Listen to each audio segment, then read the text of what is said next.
Hello and welcome to the Mill. I am your host, Dusty Crane, and this week we're talking about the December 2020 Stonemaier newsletter. If you celebrated Thanksgiving last weekend, I hope it was a great one. So let's go ahead and get into the newsletter content, shall we? Jamie's newsletter mentioned that now the hardcover Scythe rulebook is available for pre-order. You can get that on the Stonemaier shop. He actually posted a gift guide. If you have other gamers in your life, or if you happen to just stumble across my video and you're not a board gamer, I don't know how that happened, but if so and you need ideas for gifts, you can check out the Stonemaier blog. I will post a link to that below. Maybe you have an entrepreneur in your life, and in particular somebody who's interested in crowdfunding. Jamie actually wrote an entire book for those people. It is called A Crowdfunder's Strategy Guide, and it talks about building community and just some of his lessons learned. And if you aren't interested in a book and you'd rather consume blog entries, like Jamie has a ton of them out there on the Stonemaier blog for Kickstarter. There's even like a guide that goes through and it's organized all the different ones. This is about this is about that. It's very, very in-depth, and so maybe you can just direct them there for a cheap gift. The next thing, well, it's not new news. It was mentioned in the newsletter, and that's that Charterstone Digital is now available for Nintendo Switch, which is pretty cool. That was in last month's newsletter too, and it may have even been in the one before that, but honestly, this year has lasted so long, I can't keep track of time anymore. But speaking of Charterstone Digital, or I guess in particular speaking of Nintendo Switch, Wingspan Digital has a release date in the Nintendo eShop. Now, it's listed as December 29th, which is a Tuesday, which I think is pretty typical for Nintendo drops, 2020, which would be awesome, except for it says estimated release date. So don't necessarily count your chickens or count your eggs. We don't have any chickens yet, do we, in Wingspan, but just maybe we'll be surprised on Tuesday the 29th of December, or maybe we'll hear something from Monster Couch. Up until now, every time it's been asked about, it's been crickets. So not really sure if that is a great date or not, but let's hope so. I think it'd be great to have another platform for Wingspan Digital. So let's go ahead and look at my favorite part of the newsletter, and I always get it, and even before I read kind of like the headline, I scroll right down to the status to see how things are moving along, if we're still going to be getting what we're expecting to get, or if something snuck up and made some progress in the last month or not. And so it looks like we're still on track for Codename Gold to be our first release of 2021 from Stonemaier Games, followed by the expansion for Castles Between Two Castles of Mad King Ludwig. So that is something that it's trended that way on the release calendar for a little while that way. So it shouldn't be a surprise, but it's nice to see they've continued to check off milestones. In particular, let's see what I wrote down here. Codename Gold is finished pre-production and work on components has begun. Between Two Castles and Rolling Realms have moved into pre-production, and the Viticulture expansion has started the solo design. But of course, the most exciting thing is always new code names, right? Last month we got Codename Sail, and if I didn't mention that, it's not sail like a discount, it's sail like a boat. And then another code name showed up this month, Codename Dive. So we got a little bit of a water theme going on here. In fact, it has kind of brought, I guess, questions to the fact of, some developers, some designers have created trilogies of games. The North Seas games, the West Kingdom games, and Century, of course, being a unique one where they're all individual games, but you can pair them together to make a bigger, different game. So you can play with just the first two, or the first and the last, or all of them together for some big, massive game. And so, is this Stonemaier's attempt at doing that? Will we get a few games that are in the same universe that tie together into a larger whole, or is Codename Sail about pirates and Codename Dive about Olympic swimming and diving and water aquatic events? I guess we'll see. What do you think? Do you think we could possibly see maybe a Wingspan? Maybe Dive is birds diving? Maybe it's did I mention submarines?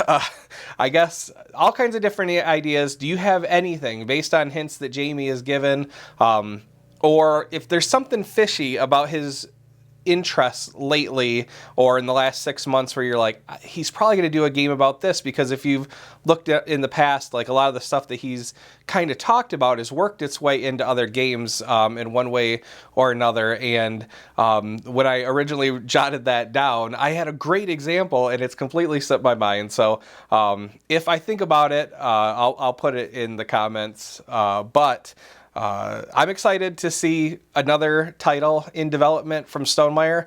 All the rest of the code names are pretty much at the same place they've been. I did find myself looking to the Wingspan, the next Wingspan expansion, and questioned whether or not it was in a good place, because it is still in the first 2 dots there, which I think are art and design, and they haven't moved. And it's January. January's coming. Is there going to be enough progress for us to see an expansion next month? And so to answer that question, I just kind of looked at what did we see for Oceania.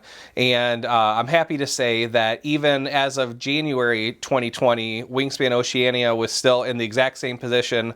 The 3rd expansion is now, just the first 2 dots colored in. So, you know, a lot can happen in a relatively short period of time. So I'm relieved, because I always like Wingspan. Wingspan, I love getting it to the table. Let's see here.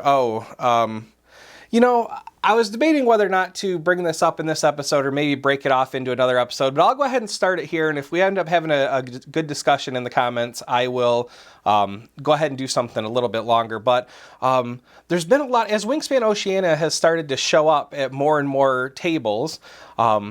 We're starting to get a little bit more feedback, and some of it is just speculative because it hasn't arrived yet, or they're looking at what other people have written, or it's based on a game or two. So I just kind of made some notes that I've seen, some comments I've seen about Oceania over the past week or two. Stuff like someone said, Oceania provides bigger powers, making it easier to play birds and get bigger engines going, which sounds good. Someone else says, Nectar has essentially affected the game so greatly that they'll never be able to remove it from the new expansions, and so that all things going forward will require Oceania, which Stonemaier has repeatedly said is not one of their design principles. They don't want to say, hey, you have to own the base game and this expansion to then use this expansion. So I know in the past, Jamie and Joe have echoed that company line that if they do include birds, it'll be just Nectar. And they'll include the Nectar too. You won't be required to have the Oceania expansion, but them acknowledging that Nectar could be in future expansions, it has caused some people concern, because maybe they don't like what Nectar brings to the table. Another thing that came out was, speaking of Nectar, is some of the birds that we've already seen in the core box and the European expansion, they also eat Nectar. So a call has gone out to please reprint those cards with Nectar added to them. Now, this would be strictly as a promo. Jamie, as far as I know, Jamie and Joe, Elizabeth, no one has commented on whether or not that would even be a possibility, except for, at least I don't remember seeing it. I don't remember seeing where they said. I can't imagine that they would. But we got the Swift Start pack that was available, so who knows? Maybe we'll start seeing some promos. Maybe those will get thrown in. We'll see. Speaking of Nectar, again, a post has gone up on BGG how Nectar essentially changes the entire game. That people just stockpile Nectar whether they need it or not, and it forces you down a particular path. Maybe playing birds you don't necessarily need to play.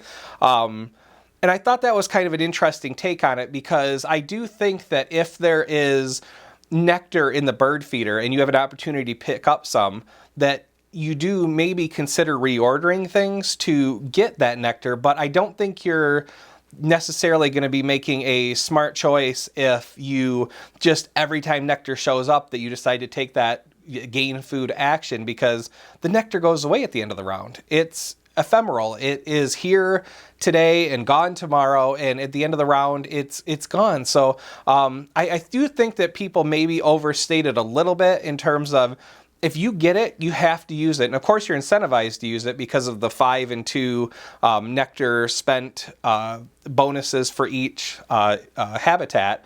But I don't know that it should change your strategy too much. The final thing I have here is people have started to propose variants, and one of those variants is to remove one or two of the new dice and keep the old ones in to reduce how often Nectar shows up, and then the other one is to go ahead and play with Nectar in the Oceania expansion, but don't play with the board so you don't get those 5 and 2 bonuses, because they feel that maybe it negates some of the bonus cards. It's not worth as many points, so you maybe want to focus on this other thing. Personally, I think having more paths of scoring is a good thing, but I guess I can understand where they're coming from. Speaking of variant, I saw a tweet from Elizabeth the other day about, she it may not even be there anymore. She admitted that she was having a bit of a day, and someone had tweeted her about a variant for Wingspan, and I think they even indicated that they hadn't played it, that they just wanted her basically okay or approval to play the way they intended. And I think her answer was one where they were like, they didn't like the answer she gave, that maybe you should just play it as the designer made it. And then, I don't know if it was the same person or someone else had actually tagged her and Jamie and basically was asking Jamie for a second opinion on that decision. Now, here's the thing. Elizabeth is the designer and Jamie is the publisher. Now, he did work on some stuff of it, but I mean, it's still Elizabeth's design, it's still her game. It seems really odd to me that you would, I guess, go to the designer and say, hey, I don't like what you did with this thing that you made. I want to do it my way. Now, I'm not saying don't do variants at all, because there have been some variants to other games that I've enjoyed more than maybe the way it was in the rule book. But I think you have to respect the idea that this is not how the designer intended for you to play the game. Maybe you don't go to them and say, hey, this thing you did was wrong, or I don't like it. What do you think if I play it this way? Of course they're going to tell you to play it however you want to play it. But it's not as they intended. Maybe don't ask for an official stamp of approval on that request, and just do it. And of course, it's your game. Play it how you have fun doing it at your table. Just make sure everyone at the table knows that that's the way you're doing it. And I think you'll be fine. That is all I had for you this week. I hope you guys are doing well. Having last week and taking that off and just taking some time to spend that holiday time with my family was very much needed. So I know I've talked in the past about, I'm going to take this, and then I end up doing a video anyway, or I'm going to take some time, and then, I do a video a few days later. It was nice to actually, just go ahead and say I'm going to do it, or acknowledge that I need it, say I'm going to do it, and then actually do it and not feel bad about it. Sometimes it's very important to take care of yourself and do stuff just, for the sake of making you happy, so far as it's obviously not at the detriment of anyone else. So, again, I hope you're well. Drop me some comments. Let me know what you think about Codename Dive. Let me know what you think about the variants that maybe have come up that you've read about Oceania. Have you felt the need to modify your game experience with Oceania, or how are those initial plays going? Are you enjoying it? I am enjoying the heck out of it. I know, of course I think of it after the fact, but I was going to mention, someone else had mentioned that now the original baseboard for Wingspan is unnecessary, and it's not. You definitely still want to hang on to that, particularly if the new expansions don't need the Oceania board, right? They're not going to keep printing that thing in every box. So, again, that's all I have. Take care of yourselves and each other. Thanks for watching, and see you next week. Bye.